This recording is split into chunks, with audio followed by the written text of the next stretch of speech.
Hello everyone, this is Angela and welcome to my channel. Please be sure to like, subscribe, share, comment, and hit the notifications bell so you will know whenever I release a new video. This is the first of two videos where I am doing oracle readings about the collective reaction of Black women upon hearing the news that Kevin Samuels passed. I normally provide the interpretations from both oracles within one video. However, these interpretations were so in-depth, it was best to just divide it all between two separate videos.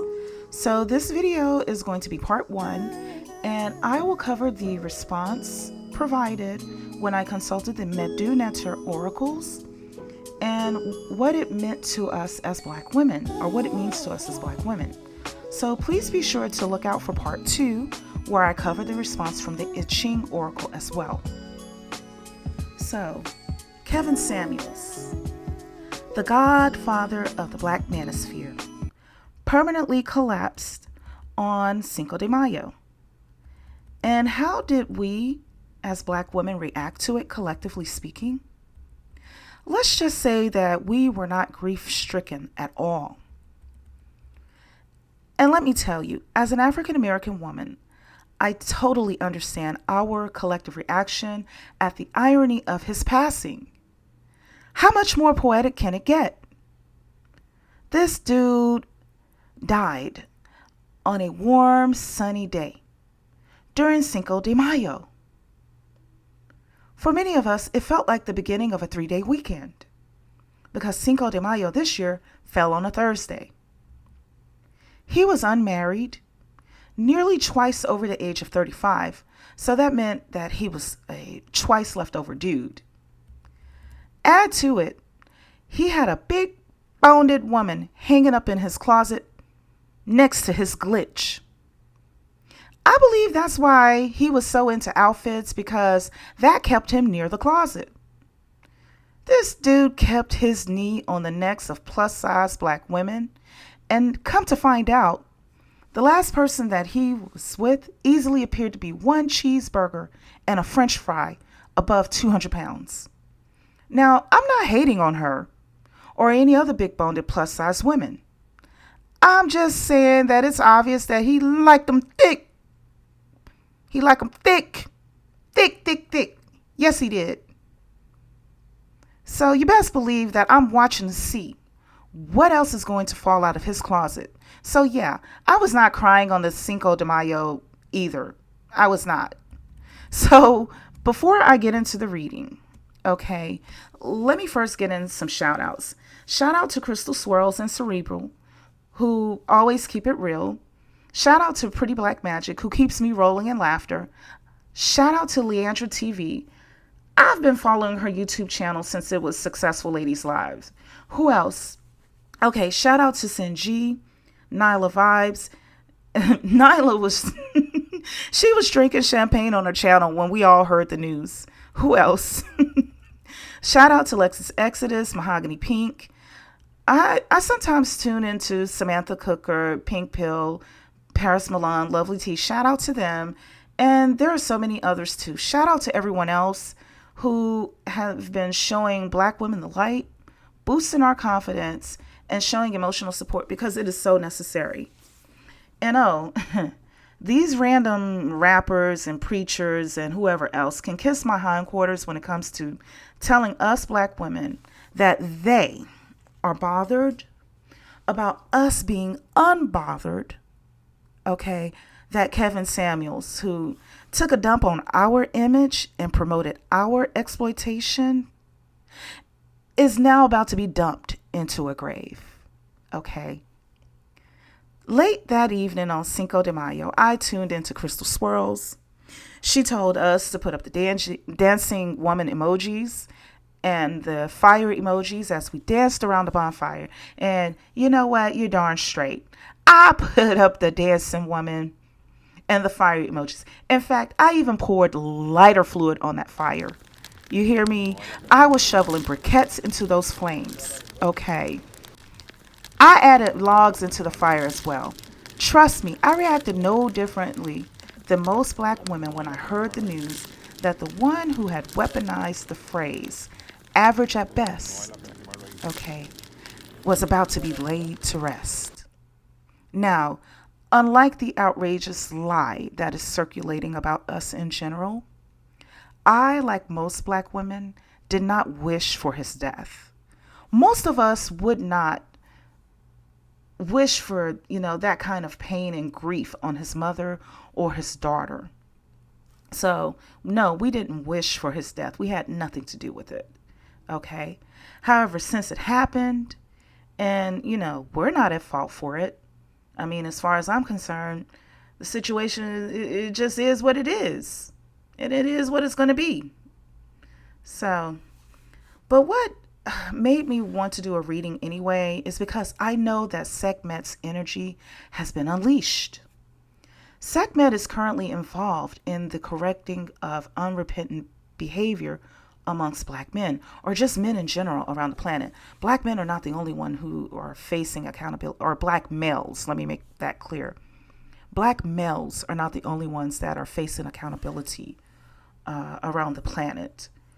It's in different cultures as well. I follow the news globally. So this is only the beginning. And Sekhmet's energy, also known as Kali for those who are familiar with Hindu spirituality, it does have a caveat. Her energy is indiscriminate towards anyone and anything that is in her path. This simply means that anyone or anything in the path of Sekhmet, when she throws out her fire, good or bad, it will be burned, it will be destroyed. Sekhmet targets evil. However, sometimes the good can be burned too. So this is the reason that I decided to perform a reading regarding our collective reaction about Kevin Samuels' passing. So let's get into it. Okay. The first oracle I consulted was the Metu Neter Oracle. And I asked about the collective reaction of black women upon hearing the news that Kevin Samuels passed. The first card was a Ser Tu Ma'at, which is a positive card. And the next card was a Ser Tim Ma'at, which is negative. Oser, also known as Osiris in the Greek. Oser is the energy that deals with the highest attainment of spiritual power. When a person operates as Oser, they are unbothered by worldly things. The situations that give the majority of people anxiety and stress us out are meaningless to an Oser-oriented person.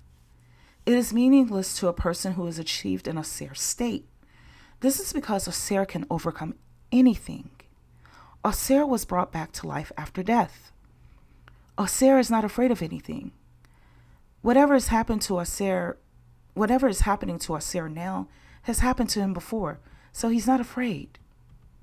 The biblical examples that are the equivalent of Oser-oriented personalities would be Job, who lost everything but his faith in God, and Lazarus, who was brought back to life after death, except that an Oser person also has some of what others would refer to as magical powers.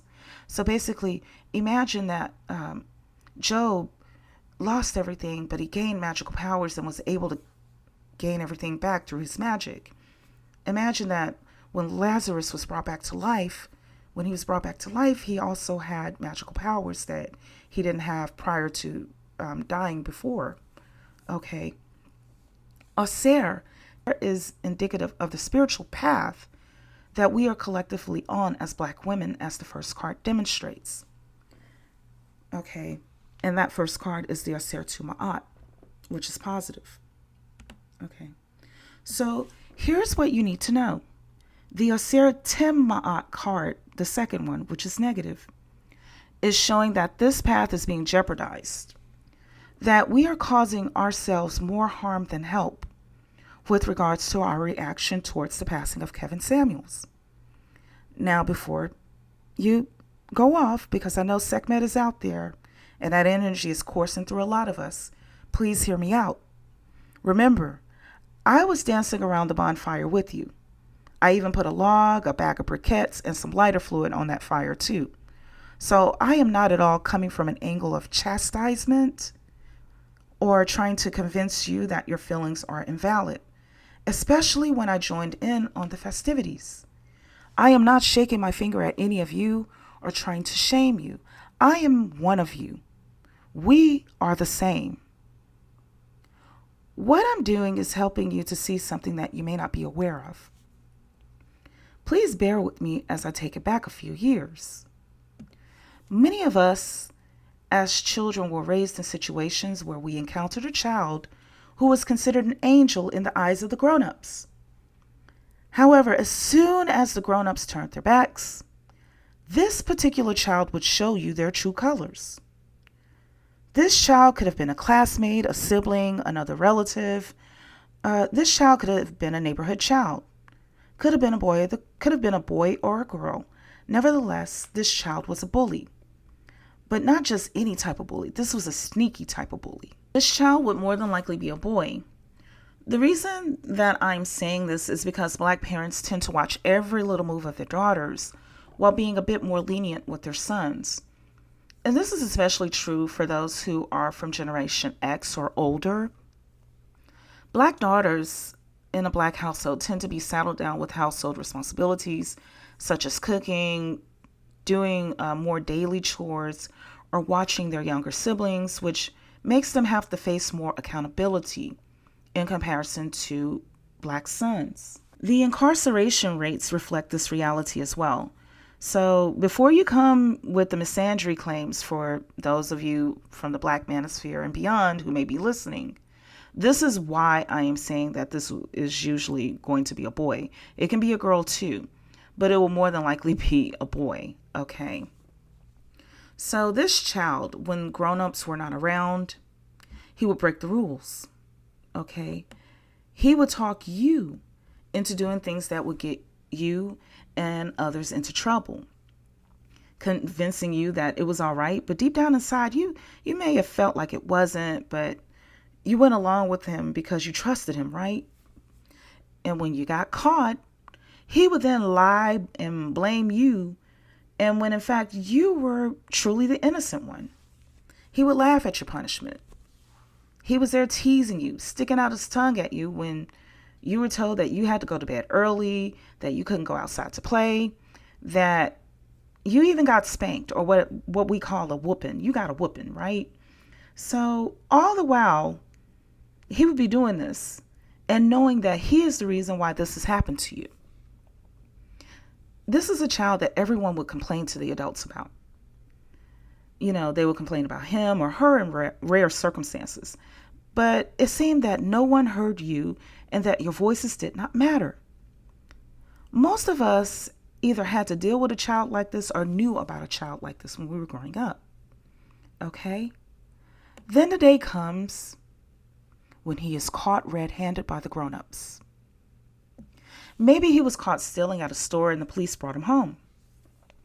He may have been flunking at school while convincing his parents that he was passing, and now the report cards have come out. He was told to do certain chores and was convincing his parents or the grown-ups that he was doing them, but he was actually bullying you to do it, and he got caught. Okay? He may have stolen another child's lunch money, or you did your assigned chores, and he would sabotage you, you know, making it seem like you didn't do anything when in fact you did your chores. And he got caught doing this. You name it, the list goes on. Today is the day that he got caught, right? He or she got caught. And today is the day it's time for him to pay. You now have a front row seat to him getting his karma. He is getting all of the hell that he gave you handed right back to him, and in higher doses. He is getting the whooping. He is grounded now, and he cannot come outside to play for a month. The PlayStation that he got for Christmas is now being sold at the pawn shop by his dad or his mom. You know, his clothes will now come from the thrift store, and he cannot wear any more Nikes, no more Jordans, until he's old enough to work and pay for them himself. Okay.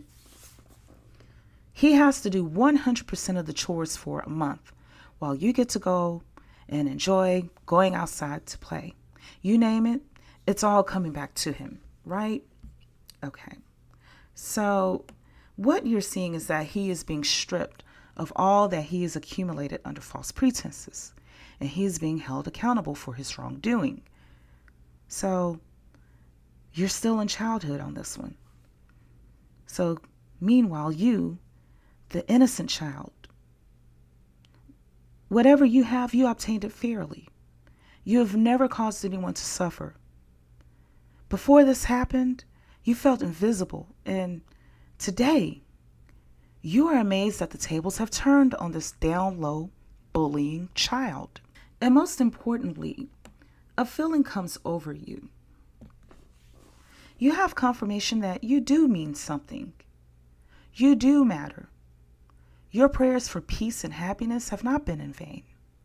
Karma is on your side, and justice is being measured out in high doses.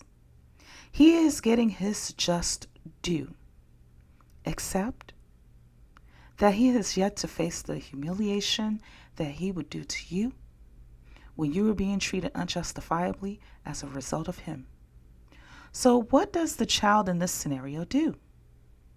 What does the child who is seeing the adults punish his behavior do? Well, you go into his face and you give him a taste of his own medicine. You kick him while he's down the same way that he did you.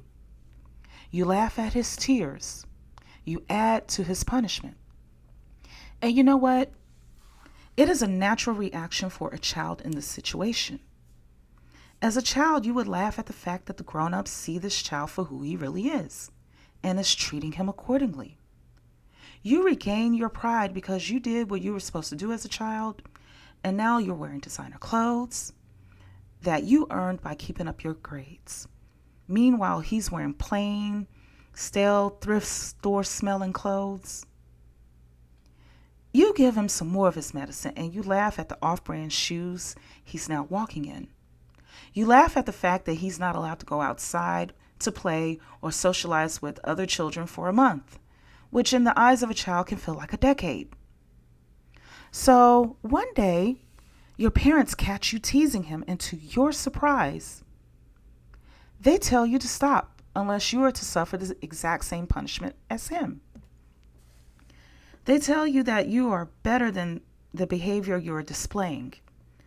Naturally, as a child, you stop the behavior, but wait. You may have not understood at that time exactly why they told you to stop. And especially why they even threatened to punish you in the same way. It seems unfair, right? After all, you didn't start this. He was the one that lied on you and on others, getting you all into trouble. You were punished due to his antics. Now the grown-ups are punishing him, and you're doing what you think that you see the grown-ups are doing, right? So you're giving this child a taste of his own medicine. It is the one and only thing that you're doing. And in doing so, it is nowhere near the level of what he has done to you. In fact, when it was him doing it to you, he was infinitely worse. Okay? So why would parents tell a child in this situation that they would receive the same punishment if they did not stop? How is it that your small actions over a short period of time carry the same weight as his long range of actions? How? Well, here's why. You do not want to become the very person that you prayed to the heavens about stopping. Okay? It's true. Kevin Samuels is one of the many males who supported misogynoir, or misogyny against black women. He made profits from debasing our image. Many of his followers are so crippled by their paraphilic disorders that they have taken to using social media as a cheap avenue to fulfill their BDSM fantasies.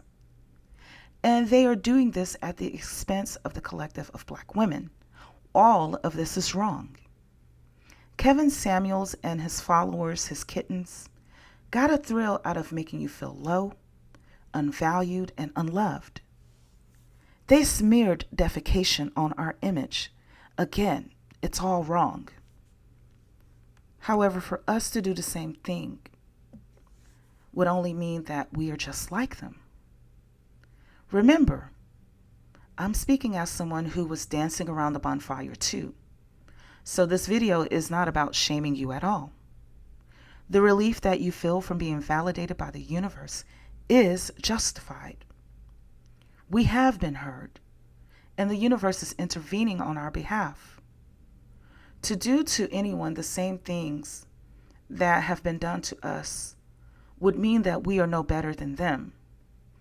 It will block us from receiving the bounty that the universe has for us. The first Aser card, the Aser to Ma'at, means that we have the opportunity to gain the greatest amount of spiritual power offered by the universe. Let's stay focused on becoming the most spiritually powerful people on the planet beyond where we already are. Let's not give up on the mileage of spiritual power that we have obtained, all for an inch of revenge. I know that it's very tempting to use his grave as a toilet, figuratively speaking, and in some cases, for some of y'all, literally. I wouldn't put it past you. So I know it's very tempting to use his grave as a toilet. Okay.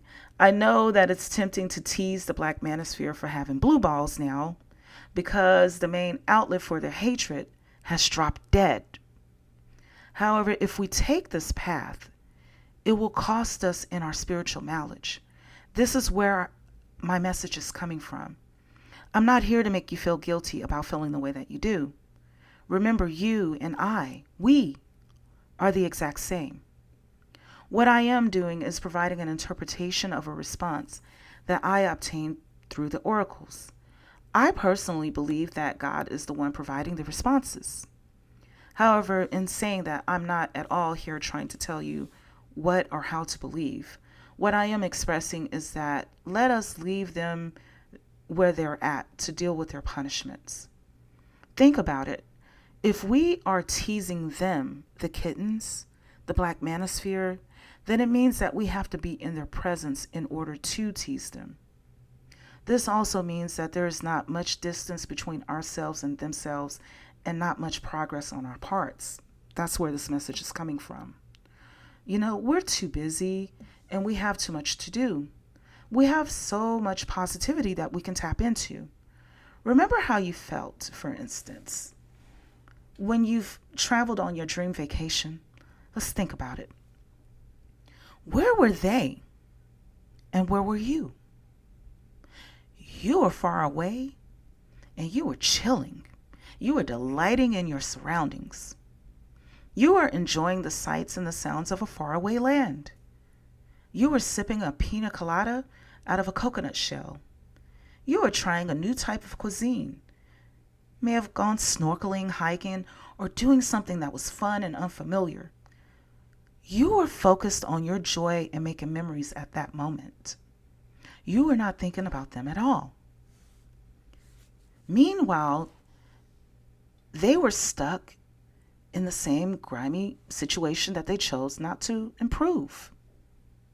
While you were visiting UNESCO World Heritage Sites, they were too busy creating crime scenes near the few homes that are left remaining in the communities that they've destroyed. Okay, let's go a little bit further, black women. Do you remember the way that you felt when you graduated from college? Do you remember that moment in time? Did you look around the graduation setting and see who was there?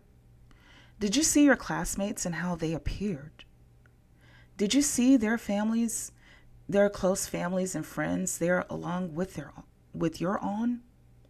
Now think about it. Were the Dusties there with you? No. Do you remember when the degree was placed into your hand? Think about how you felt at that moment. Or for some of us who are still working towards it, imagine how you will feel at that time. You were not thinking, or you will not be thinking about Dusties at that moment. You were or will be focused on yourself and the paths that your achievements will create in your life. You were grateful and you were looking forward to the greater possibilities that the future had in store for you. You see, in each of these scenarios, you had a feeling that life is only about to get better, the future is bright, and things are working in your favor. This is the same way that you need to feel about the collapsing black manosphere. Cling to the knowledge that you've gained spiritually and allow the inch of revenge to be buried right along with Kevin Samuels. Paying Kevin Samuels and his minions in their own currency, though very tempting, is truly not worth your spiritual mileage. This is the meaning of the Aser Tu Ma'at and the Aser Te Ma'at responses of the Metu Neter Oracle. I will cover the response of the I Ching Oracle in the next video regarding this topic, so stay tuned, and thank you so much for watching my videos. Please be sure to like, subscribe, share, and comment, and take care of yourselves until next time.